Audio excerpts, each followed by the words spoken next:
BJP ಮೋದಿಯವರೇ ಹೇಳಿದ್ರು ಮೊನ್ನೆ, ಪಂಚರ್ವಾಲ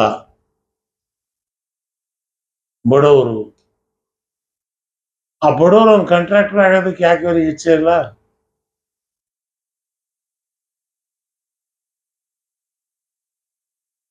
ಇದರಿಂದ ಆಗ್ತಕ್ಕಂಥ ಪ್ರಯೋಜನ ಅಂತ ದೊಡ್ಡದೇನಿಲ್ಲ.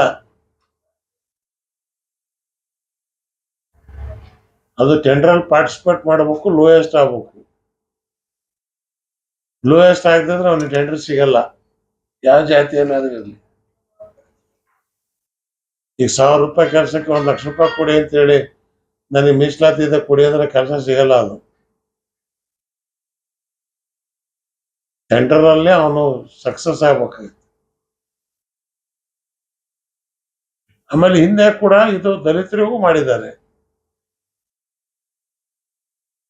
ಇವತ್ತು ಬಿಜೆಪಿ ಅವ್ರನ್ನವರು ಮುಸ್ಲಿಮರು ಪಂಚರ್ ಹಾಕೋರು, ಕೂಲಿ ಮಾಡೋರು ಅಂತ ಬಿಜೆಪಿ ಅವರು ಹೇಳಿದಾಗ, ಆಲ್ ರೈಟ್, ಇದನ್ನೇನಾದ್ರೂ ಮಾಡಿದ್ರೆ ಅಟ್ಲೀಸ್ಟ್ ಕಾಂಟ್ರಾಕ್ಟ್ ಮಾಡೋರು ಅಂತ ಅಂದ್ರೆ ಹೆಸರಾದ್ರೂ ಬರಲಿ ಅಂತ ಹೇಳಿ ಆ ಹೆಸರಿಗೋಸ್ಕರ ಮಾಡಿದ್ದಾರೆ ಅಷ್ಟೇ. ಅದು